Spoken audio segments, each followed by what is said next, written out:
우리에게 주신 말씀은 네 곳의 말씀입니다.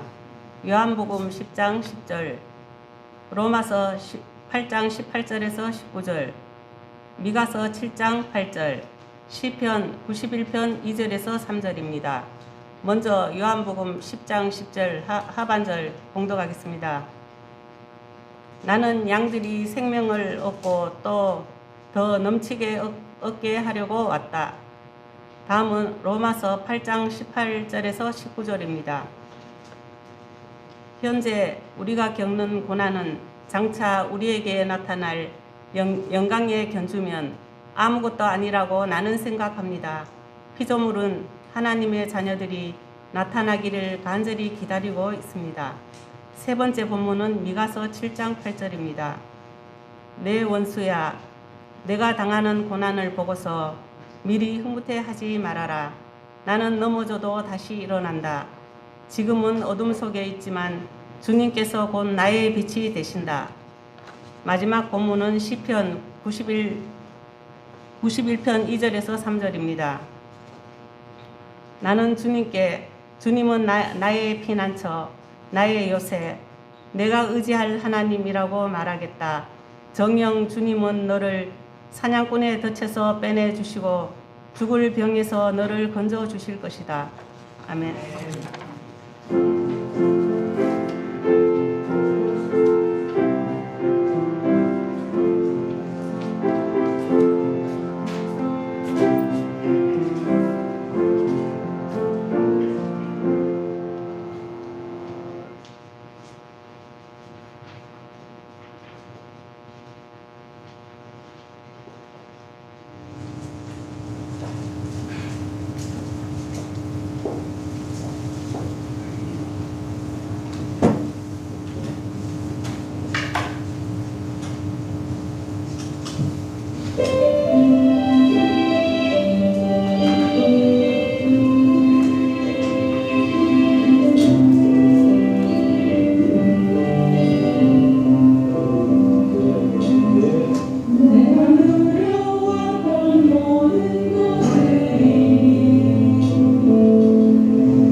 김장모님 서 있으느라고 고생이 많았습니다.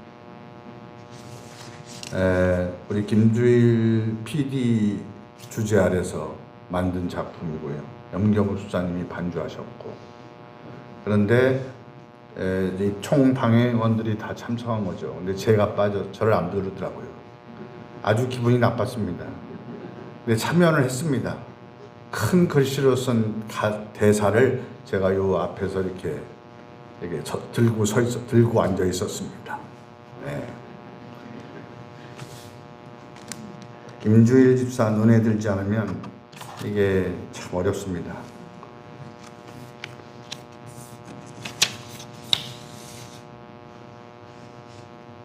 코로나19가 시작되고 나서 거의 1년이 지난 후 대학 졸업 후 만난 적이 없었던 동창에게서 전화가 왔습니다. 방송국에서 음악을 오래 담당한 사람이었는데 TV방송에서 우연히 우리 교회 유튜브를 본 이 친구가 젊었을 때 굉장히 신앙이 좋았었는데 저에게 전화를 해서 물은 다급한 질문은 이 코로나 사태가 언제까지 가겠느냐라는 것이었습니다. 어이가 없어서 그걸 왜 전문가도 아닌 나에게 묻냐고 했더니 그래도 목사님이 하나님과 좀 가깝지 않냐고 하는 것이었습니다. 정상적인 신앙이라면 이 코로나 재앙이 하나님이 내린 심판이라고 믿는 것은 당연합니다. 심판은 죄에서 온 것입니다. 그러므로 답은 의외로 간단합니다. 죄를 깨달아 죄를 씻고 새 사람이 되는 겁니다. 오늘날 인류는 존망의 위험을 맞고 있습니다. 인류 역사를 24시간으로 나타낸 핵과학지 회보가 매년 발표하는 지구 종말 세계는 지난해 기준으로 자정 100초 전을 가리키고 있다고 합니다. 당초 핵전쟁 위험만을 알리던 지구 종말 시계는 지난 2007년부터 기후변화를 변수로 포함하였고 2020년부터는 코로나19를 고려 요소에 포함하였습니다. 24시간을 기준으로 자정 100초 전 일촉즉발입니다. 코로나19 팬데믹은 자연에 대한 인간의 지배의지가 유발한 불가피한 재난입니다. 말이 지배의지이지 지배 탐욕이나 다를 바 없습니다. 20세기 초만 해도 인간이 사는 땅은 지구 전체의 14%였는데 지금은 77%가 달할 정도로 인간의 성장과 풍요에 대한 욕망은 이 땅의 유기체들이 살아갈 생명 공간의 생활 조건을 지속적으로 파괴해 왔습니다. 자연 파괴로 서식지를 잃은 야생 동물들은 인간 곁으로 다가왔고 그 동물들의 등을 타고 바이러스가 이동했습니다. 최근 사스, 메르스, 에볼라, 지카 같은 감염병이 창궐했던 이유입니다. 생태계 파괴가 부른 인간 문명의 위기입니다. 개발과 이윤으로 치닫는 경제 질서가 초래한 위기이며 이 질서를 뒷받침하는 화석 연료 문명의 부작용인 것입니다. 엔트로피라고 하는 책으로 우리에게 잘 알려진 제러미 리프킨은 코로나 사태를 기후변화에서 찾았습니다. 인간이 만든 기후변화와 무분별한 난개발로 그 서식지를 잃은 생태계가 야생동물들을 인간 쪽으로 내몰았고 이 야생동물들이 가진 바이러스가 인간에게 질병을 일으켰다라는 주장입니다. 사실 우리 시대에 필독서로 꼽히는 총균세의 저자 제러드 다이아몬드는 인류 사회를 위협했던 천연두, 인플루엔자, 결핵, 말라리아, 패스트, 홍역, 콜레라, 에이즈 등의 전염병들은 대부분 가축화된 동물 집단군에서 유래했다라고 주장합니다. 그래서 옛날 천연두 예방을 우두라고 불렀는데 그 말 자체가 소의 역병이라는 말입니다. 이미 소가 그 병을 걸려서 항체를 가지고 있다는 말입니다. 그래서 맞은 예방주사가 우두라는 것입니다. 인간과 가까운 동물의 몸에서 나온 균이나 바이러스가 도시화와 세계화라는 통로를 타고 순식간에 유행했던 것입니다. 공존과 상생이 아닌 탐욕과 독선의 길을 간다면 당연히 인간의 삶마저 위협을 당하게 될 것이고, 이것이 오늘의 팬데믹의 상황을 맞이하게 되었다는 것입니다. 사람에게 자연의 자리를 빼앗긴 온 피조물이 자연 파괴의 악순환에 걸려 탄식하며 고통하고 있습니다. 이로 인해 온 피조물이 신음하고 있습니다. 이것은 피조된 세계 전체의 고통과 신음입니다. 그러나 이것은 단 한 가지 종류, 인간에 의한 것입니다. 로마서 8장 22절은 이렇게 말하고 있습니다. 모든 피조물이 이제까지 함께 신음하며 함께 해산의 고통을 겪고 있다는 것을 우리는 압니다. 함께 신음하며 함께 해산의 고통을 겪고 있다는 것입니다. 인간 혼자가 아니라 모든 피조물이 함께입니다. 함께는 헬라어로 쉰이라는 말입니다. 영어의 심포니의 심이라는 것과 같은 말입니다. 심포니란 관현악으로 연주되며 여러 악장으로 된 소나타 형식의 악곡을 말합니다. 다양한 악기들이 함께 연주되는 것인데 이 중에 하나라도 잘못되면 함께의 조화가 무너집니다. 심포니는 창조세계의 질서입니다. 함께 가는 질서입니다. 그런데 어느 날 한 인간이 탐욕을 부리기 시작했습니다. 하나님이 선과 악을 알게 하는 나무를 먹지 말라고 했는데 하나님처럼 높아지고 싶은 욕망이 작동했습니다. 창세기 3장 6절이 말하던 먹음직도 하고 보암직도 하고 탐스럽기도 한 그 열매를 먹고 말았습니다. 욕망의 뱀의 유혹에 여자는 함께 있는 남편에게도 줍니다. 함께는 히브리어로 임입니다. 탐욕의 죄는 함께 갑니다. 전염병은 함께 걸리는 병입니다. 창조 질서와 조화가 깨져나갑니다. 정작 함께해야 할 분은 창조주 하나님이십니다. 그래서 우리는 신앙적으로 함께 하시는 임마누엘 하나님이심을 말합니다. 그러나 아담과 하와는 하나님과 함께 하지 못하고 욕망의 뱀과 함께 죄와 함께 했습니다. 그러나 문제는 그들이 저지른 죄가 자기들만이 아니라 그 죄와 관계없는 피조물에게도 고통을 준 것입니다. 창세기 3장 17절 중반부에서 하나님은 이렇게 말씀하십니다. 이제 땅이 아담 너 때문에 저주를 받을 것이다. 인간의 탐욕으로 땅도 저주를 받게 됩니다. 인간의 죄는 다른 피조물도 함께 신음하게 하고 함께 해산의 고통을 겪게 합니다. 그런데 왜 하나님은 선과 악을 알게 하는 나무 열매를 먹지 말라고 했을까요? 선과 악을 알면 그것을 잘 분별해내어 선을 행하면 되는 좋은 나무 열매가 아닙니까? 아닙니다. 선과 악을 안다는 것은 모든 것을 선과 악으로 이분화시키는 것을 말합니다. 우리는 본능적으로 그렇게 생겨 먹었습니다. 모든 탐욕은 이게 좋아 저게 좋아 하며 비교하는 가운데 선택하는 가운데 생겨납니다.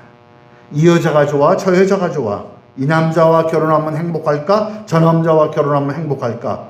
비교는 선택에서 나오고 선택은 탐욕에서 나옵니다. 이것을 불가에서는 분별지라고 말합니다. 불행히도 비교하고 있는 자신은 보지 못합니다. 그것이 인간입니다. 모든 것을 이분화시키는 선악과입니다. 높은 것과 낮은 것, 많은 것과 적은 것, 예쁜 것과 추한 것, 큰 것과 작은 것으로 분별하여 낮은 것과 적은 것과 추한 것과 작은 것은 차별하고 지배해버립니다. 그렇지만 하나님은 그렇게 하지 않았습니다. 낮과 밤을 만들고 낮은 밝으니까 좋고 밤은 어두우니까 나쁘다 하지 않으셨습니다. 밤은 밤대로 낮은 낮대로 하나님 보시기에 좋았습니다. 창세기 1장 10절 후반부입니다. 하나님 보시기에 좋았다. 여기 좋았다는 히브리어로 토부인데 선악과의 선과 같은 말입니다. 하나님 보시기에 하나님이 만드신 것에는 선과 악을 알게 하는 나무 열매 외에는 악이 없습니다. 태양이라는 큰 빛을 만들어 낮을 비추게 하시고 달과 별이라는 작은 빛들을 만들어 밤을 비추게 하셨습니다. 그렇다고 해서 해는 큰 빛이니까 좋은 것이고 별과 달은 작은 빛이니까 나쁘다고 좀 떨어진다고 이렇게 말씀하시지 않았습니다. 모두 하나님 보시기에 좋았습니다. 그러므로 선악과를 먹지 말라고 한 것은 탐욕을 따르지 말라는 것이었습니다. 먼저는 사람과 사람 사이입니다. 그래서 인간입니다. 인간의 간자는 사이간자입니다. 관계가 없이는 인간이라는 것은 존재할 수가 없습니다. 소통이 없이는 존재할 수 없죠. 평등과 화해의 관계로 이루어진 사이여야 합니다. 그러나 선악과를 먹은 인간은 서로 높낮이 계급을 두고 모든 인간관계를 지배와 피지배로 가게 했습니다. 우리는 멸망을 앞둔 유다왕국 당시 사회적 약자, 장애인 등이 죄인으로 몰려 살아간 이야기를 알고 있습니다. 이들을 향한 권력자들의 수탈, 착취, 혐오, 차별을 합법화시킨 당시의 체제, 율법을 잘 알고 있습니다. 미가 예언자는 그 시대를 두고 절규합니다. 미가서 7장 2절 이하입니다. 이 땅에 신실한 사람은 하나도 남지 않았다. 정직한 사람이라고는 볼래야 볼 수도 없다. 남아있는 사람이라고는 다만 사람을 죽이려고 숨어서 기다리는 자들과 이웃을 올가매에 걸어서 잡으려고 하는 자들 뿐이다. 악한 일을 하는 데는 이력이 난 사람들이다. 모두가 탐욕스러운 관리, 돈에 매수된 재판관, 사리사욕을 채우는 권력자뿐이다. 모두들 서로 공모한다. 소농 출신의 미가야 예언자의 눈에는 도시의 부호나 권력자들의 악이 자명하게 보였습니다. 듣고 보니 그 옛날 이야기가 아닙니다. 이 나라 대통령이 되었다는 사람의 입에서 극빈하고 배운 게 없으면 자유가 뭔지 모른다는 말을 서슴지 않고 말합니다. 손발 노동은 아프리카에서나 하는 것이라고까지 말합니다. 미가서 2장 1절 이하에서 대변합니다. 미가가 악한 궁리나 하는 자들, 잠자리에 누워서도 음모를 꾸미는 자들은 망한다. 그들은 권력을 쥐었다고 해서 날이 새자마자 음모대로 해치우고 많은 자들이다. 탐나는 밭을 빼앗고 탐나는 집을 제 것으로 만든다. 집 임자를 속여서 집을 빼앗고 주인에게 딸린 사람들과 유산으로 받은 밭을 제 것으로 만든다. 예나 지금이나 똑같은 얘기입니다. 개발을 빙자한 부동산 문제, 개발 비리는 심각합니다. 50억 계좌 수사는 온데간데 없어지고 수사는 웬일인지 개발 비리 수사는 웬일인지 진척되지 않습니다. 이런 악들은 서민이 할 수 있는 악이 아닙니다. 범죄가 아닙니다. 그래서 미가 예언자는 3장 1절 이하에서 땅땅거리며 땅을 차지하고 있는 도시 엘리트들을 향해서 외칩니다. 그때 내가 말하였다. 야곱의 우두머리들아, 이스라엘 집의 지도자들아, 내가 하는 말을 잘 들어라. 정의에 관심을 가져야 할 너희가 선한 것을 미워하고 악한 것을 사랑한다. 너희는 내 백성을 산채로 가죽을 벗기고 뼈에서 살을 뜯어낸다. 너희는 내 백성을 잡아먹는다. 가죽을 벗기고 뼈를 산산조각 다수고 고기를 삶듯이 내 백성을 가마솥에 넣고 삶는다. 정의에 관심을 가져야 할 사람들이 한 짓입니다. 검찰총장이든 도지사든 차악을 골라야 할 우리가 안 됐다는 생각을 해보았습니다. 그런데 메시아를 뽑듯이 뽑는 우리의 의식이 아직도 작동하고 있는 것은 아닌가 염려됩니다. 사실 그들만의 문제가 아니라 우리의 정치 수준, 솔직히 국민보다 낮은 수준의 우리 정치 민낯입니다. 중앙대 김누리 교수의 한국은 군사 독재에서 민주주의 사회로 이행한 사회가 아니라 자본 독재로 이행한 사회입니다라는 말은 설득력 있게 들립니다. 거기다가 두 가지를 덧붙이자면 이 이행을 도운 자본 독재로의 이행을 도운 검찰 독재와 언론 독재를 들어야 할 것입니다. 어제 아침 7시에 세월호가 거치되어 있는 신항에 가서 세월호 희생자들을 위한 그 가족들과 함께 합동 차례를 지내고 왔습니다. 그 자리에서 제가 추모사를 부탁받았는데 정말 어이없이 슬픈 순간이었습니다. 우리 역사에서 비극적 사건이 일어날 때마다 공통적인 것이 있습니다. 피해자만 있고 가해자는 없습니다. 그리고 끝내 진상규명은 없습니다. 가해자 없는 피해자의 역사는 길고 깁니다. 친일이 그러하고 제주 4.3 항쟁과 여순 민중항쟁, 보도연맹 사건 등 크고 작은 학살 사건들을 비롯해서 5.18 민중항쟁, 용산 참사, 그리고 세월호에 이르기까지 공통의 분모가 그러합니다. 그런데 이게 어찌된 일입니까? 그 사건의 진상규명을 방해했던, 실질적으로 그 사건을 그렇게 크게 만들 수밖에, 그 희생자를 크게 했던 탄핵된 권력자는 오히려 사면합니다. 미국도 명문화되어 있지 않지만 탄핵된 대통령에 대한 사면권이 대통령에게는 없습니다. 이게 국민의 촛불로 일어선 정부가 할 수 있는 일입니까? 사면권 남용입니다. 위헌입니다. 그들 정치가들 눈에는 표밖에 안 보입니다. 권력밖에 보이지 않습니다. 정치의 목적은 권력 유지, 획득입니다. 그러고 보니 잊지 않겠습니다. 기억하겠습니다. 가만히 있지 않겠습니다. 라고 한 말이 다 말의 유희였습니다. 정권을 얻기 위한 정치적 제스처에 불과했습니다. 대통령도 선거 전 공약이었습니다. 그러나 정권을 잡자 그 많던 국회의원들이 이 목표에 내려오지 않습니다. 그야말로 빈 공약이었습니다. 그들 부모들의 오열이 지금도 들려오고 있습니까? 우리 역시 그 이웃의 그 신음소리가 들려오고 있냐고요. 먼 옛날, 저 먼 얘기입니까? 8년 전이니까. 예수님은 병자를 치료할 때마다 이런 말을 하십니다. 마가복음 1장 41절 첫 부분입니다. 예수께서 그를 불쌍히 여기시고, 여기 불쌍히 여기다는 말은 헬라어로 스프랑크니조마이라고 하는데, 여기 스프랑크노는 창자를 뜻합니다. 그래서 불쌍히 여기다는 말은 우리 남도 말로 짠하다 하는 말입니다. 애끓는, 애타는 마음입니다. 창자가 찢어지는 그의 아픔의 소리를 들었다는 것입니다. 다시 로마서 8장 22절입니다. 모든 피조물이 이제까지 함께 신음하며 함께 해산의 고통을 겪고 있다는 것을 우리는 압니다. 여기서는 신음과 함께 해산의 고통을 말하는 것에 주목해야 합니다. 안 써도 될 말 같은데 나왔습니다. 새로운 생명, 새로운 피조물, 새 사람의 거듭남, 그것을 잉태하기 위해서 말한 것입니다. 하나님의 자녀가 되는 해산의 고통입니다. 로마서 8장 19절입니다. 피조물은 하나님의 자녀들이 나타나기를 간절히 기다리고 있습니다. 하나님의 자녀들이 누구입니까? 바로 믿는다는 우리 자신입니다. 아파하는 이웃과 피조세계의 신음소리를 듣고 함께 고난당하며 황폐해져가는 세상을 살리는 자녀입니다. 오염된 피조물들은 우리를 기다리고 있습니다. 본문에 간절히 기다리다라는 말은 헬라어로 아포카라디아라는 명사형을 풀어서 쓴 동사로 번역한 것인데, 그 원뜻은 목을 길게 빼고 본다는 그런 말입니다. 자연 생태계를 비롯한 피조물들이 목을 빼며 간절히 하나님의 자녀를 기다린다는 것입니다.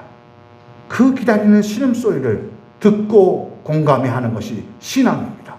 그가 바로 성령 받은 사람입니다. 로마서는 그렇게 얘기합니다.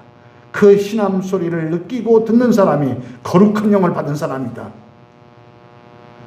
사실 우리가 사람다운 사람으로 하나님의 자녀가 되기를 온 피조물은 기다리고 있습니다. 이 기후위기를 극복하는 길은 먼저 하나님의 자녀로 하나님 보시기에 좋은 창조 질서를 바로 세우는 일입니다. 모든 생명이 나는 땅에 대한 하나님의 저주는 함께 범죄한 아담과 하와, 사람과 사람에게서 시작되었습니다. 땅이 무슨 죄입니까? 그러나 지금은 땅만이 아닙니다. 바다도 하늘도 저주받았습니다. 어디 하나 오염되지 않은 것이 없습니다. 그 근원은 인간입니다. 결국 사람의 문제입니다. 사람이 하나님과 함께하지 않고 죄와 함께했습니다. 하나님의 자녀가 되지 않고 탐욕의 자녀가 되었기에 오늘 이 사단이 일어난 것입니다. 문제는 생각해보면 그리 복잡한 것이 아닙니다. 하나님의 자녀됨을 찾으면 됩니다. 하나님의 자녀됨을 찾으려면 하나님의 뜻으로 돌아가면 됩니다. 말은 간단하지만 다스리기 어려운 일입니다. 오늘 우리가 읽은 시인의 고백입니다. 시편 91편 2절 이하입니다. 나는 주님께, 주님은 나의 피난처, 나의 요새, 나의 의지할 하나님이라고 말하겠다. 정녕 주님은 너를 사냥꾼의 곁에서 빼내주시고 죽을 병에서 너를 건져주실 것이다. 시인은 주님, 야훼죠. 야훼에게로 돌아가려고 합니다. 그 야훼는 나는 나다라고 말씀하시는 참 나이십니다. 야훼가 주인인, 그래서 주님이기도 한 그분에게로, 그 주인에게로 돌아가자고 합니다. 진정한 피난처, 요새, 의지할 하나님이시라고 고백합니다. 하나님의 뜻만이 살 길이라는 말입니다. 이것이 바로 하나님의 자녀입니다. 이럴 때 시인은 정녕 주님은 나를 사냥꾼의 덫에서 빼내주시고 죽을 병에서 너를 건져주실 것이다 라고 말합니다. 그 사냥꾼의 덫이 무엇이겠습니까? 뱀의 덫, 탐욕의 덫입니다. 하나님도 되고 싶어하는 욕망의 덫입니다. 자연도 내 것이라는 덫입니다. 본문의 죽을 병은 히브리어로 데베르라고 하는데 그 뜻에는 전염병이라는 뜻이 있습니다. 무슨 전염인가요? 탐욕의 전염입니다. 누구 하나가 탐욕을 부르기 시작하면 서로 다퉈서 탐욕을 세우기 마련입니다.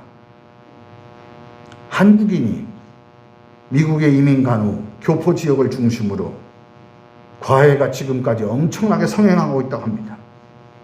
나쁜 것을 전염시킵니다. 독일에서는 선생님이 한국 학생 부모를 불러다 놓고 선행학습을 시키지 말라고 주의를 줬다지요. 교육은 함께 가는 것이기 때문에, 교육은 누가 잘났다고 여기는 것이 아니라 함께 가기 때문에, 아마 저 박주현 선생님하고 동료 교사들이 쓴 저 책이 바로 그런 교육입니다. 교육은 누가 잘하는가를 보려는 것이 교육이 아닙니다. 더불어 함께 가는 세상을 만드는 것입니다. 나쁜 것을 전염시키는 것은 어렵지 않습니다. 욕심대로 움직이면 됩니다. 하나님과 함께가 아니라 죄와 함께 살면 됩니다. 그러나 선한 것을 전염시키는 것은 대단히 어렵고 고난이 따릅니다. 안 좋아합니다. 하나님의 자녀는 하나님 보시기에 좋은 선한 것을 전염시키는 사람입니다. 사도 바울이 그런 사람입니다. 그래서 그는 예수님처럼 대제사장에게 고발당했습니다. 사도행전 24장 5절입니다. 우리가 본 바로는 이 자는 연병 같은 자요, 온 세계에는 모든 유대 사람에게 소란을 일으키는 자요, 나사렛 도당의 우두머리입니다. 여기 연병, 헬라어로 로이무스라고 하는 전염병입니다. 그리스도를 전염시키는 사람입니다. 그러니 그 고난이 얼마나 컸겠습니까?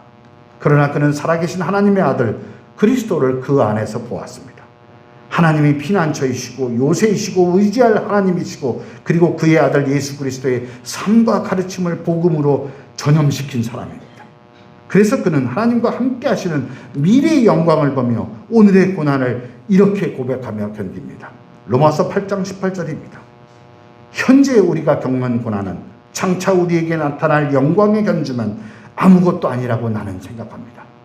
이거 외워야 될 마음속으로 깊이 암기해야 될 귀한 말씀입니다.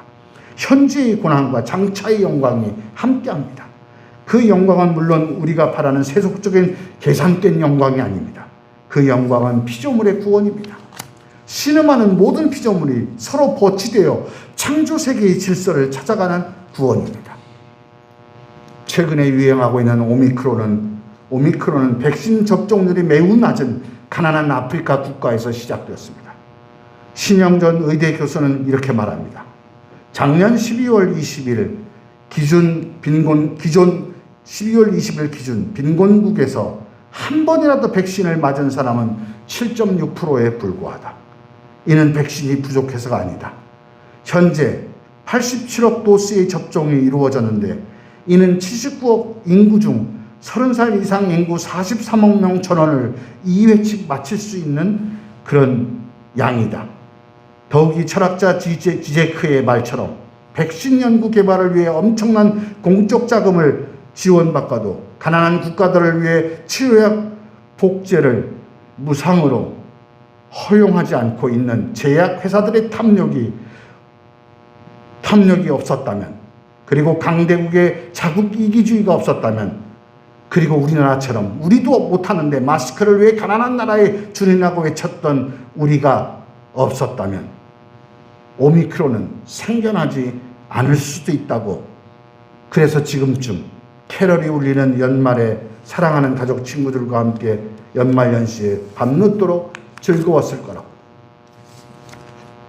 말합니다. 결국 인간성의 변화를 요구합니다. 성숙한 사람이 되지 않고서는 코로나 전국은 해결되지 않습니다. 가난한 국가나 사회적 약자에 대한 배려는 우리의 것을 줄이는 작은 불편함을 감당하면 됩니다. 나눔이라는 것이 이렇게 중요한 것입니다. 코로나는 우리에게 그걸 가르쳐줬습니다. 우리만 백신 맞으면 되지? 아니요. 저쪽 안 맞은 쪽에서 변이가 일어납니다. 그래서 더불어 가야 됩니다. 이게 하나님의 은총이 아니고 뭐겠습니까? 인류가 정신 차려야 될 유일한 기회이죠. 아, 나눔이 이렇게 소중한 거구나. 더 큰 것은 자연에 대한 자본주의적 개발을 멈추는 것입니다. 인간을 제외한 다른 피조물들을 그들이 주인인 그들의 서식지로 보내는 것입니다. 매우 어려운 일입니다만 지구가 파멸하고 목숨을 잃는 것보다는 낫겠지요. 그리고 교육해야 합니다. 이들과 더불어 사는 창조 세계에 사는 교육을 받아야 됩니다. 민주교육이죠. 평화교육이죠. 불편한 진리에 익숙해지는 교육입니다. 물론 그 과정은 어둡습니다. 고난입니다. 그러나 바울이 말한 대로 현재의 고난을 지불해야만 장차의 영광을 누릴 수 있습니다. 현재를 기꺼이 고난으로 희생하지 않는다면 그런 영광은 없습니다. 바울은 이 미래의 영광을 본 사람입니다. 우리 산돌교회는 무엇을 현재의 고난으로 지불하고 있나요? 이 질문에 진솔하게 대답하고 가야 합니다. 노약자를 위한 기꺼운 배려가 있나요? 다른 사람들을 산돌 공동체 일원으로 환대할 준비는 되어 있나요? 교우들 서로 머리를 맞대고 성숙한 미래를 향해서 건강한 소통은 하고 있나요? 힘겨운 이웃과 자연의 신음소리를 듣고 있나요? 자연을 회복하기 위한 우리의 노력은 어디까지 하고 있습니까? 이 모두가 고난이라는 어두움을 겸허하게 받아들이는 데부터 시작됩니다. 빛은 반드시 겪어야 할 어두움 후에 옵니다. 신영정 교수는 그의 글 마지막에서 대중가수로서는 최초로 노벨문학상을 받은 반전인권운동의 기수 밥 딜런의 Blowing in the Wind, 바람에 실려라는 그 노래를 들려줍니다. 첫 소절을 들려줍니다. 얼마나 먼 길을 헤매야 아이들은 어른이 될 수 있나? 얼마나 먼 바다를 건너야 하얀 새를 쉴 수 있나? 우리 산돌은 얼마나 많은 세월이 지나야 성숙한 어른이 될 수 있을까요? 얼마나 깨끗한 새가 될 수 있을까요? 얼마나 많은 바다를 건너야? 예수님께서는 이 길을 헤매는 아이들을 어른 되게 하려고 오신 분입니다. 그래서 요한복음 10장 후반부는 말하고 있습니다. 나는 양들이 생명을 얻고 또 더 넘치게 얻게 하려고 왔다. 생명은 살리는 일입니다. 이기적인 경쟁 속에서 치열하게 싸워온 우리에게 어쩌면 낯선 관념의 말일지도 모릅니다. 그러나 주님은 이것을 위해 오셨고 우리는 그 주님의 가르침을 받고자 오늘 이 자리에 와 있습니다. 여기 양들은 누구인가요? 바로 우리이고 우리의 이웃이고 우리와 함께하는 자연입니다. 살리는 자가 주님을 목자로 여기는 양입니다. 제가 제 방송을 여러 번 본 드라마가 있습니다. 허준을 보며 영원히 기억하고 싶은 말이 있습니다. 스승 유이태의 말이기도 합니다.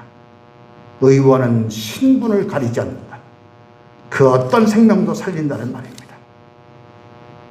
새해를 시작하며 생명을 살리시는 목자 주님을 따라가기를 주님의 이름으로 축원합니다. 하나님 아버지, 전혀 새해 같지 않은 새해를 맞이합니다. 다시는 오지 않을 새해일지도 모릅니다.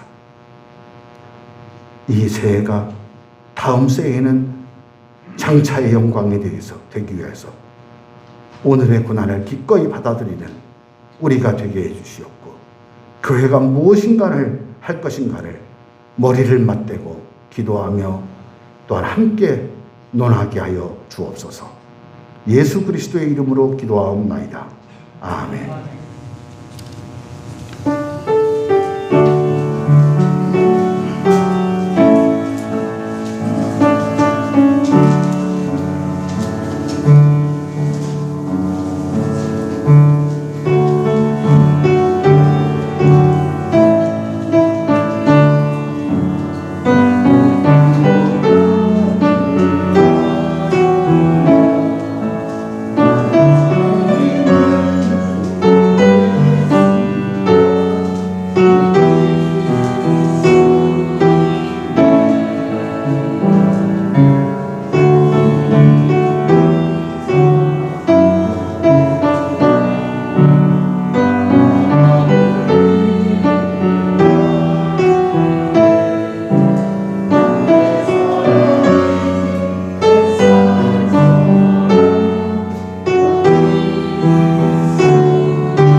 혼돈과 파국의 지난해를 이어가는 우리로 하나님의 자녀로 성숙하여 온 피조물의 신음소리에 귀를 기울여 고난을 통해 주님이 만든 일그러진 자연과 이웃을 회복하고 구원하여 기어이 미래의 영광에 다다를 것을 결단하는 우리 산돌의 머리머리 위에 성부, 성자, 성령의 은총이 넘치게 하기를 간절히 축원하옵나이다.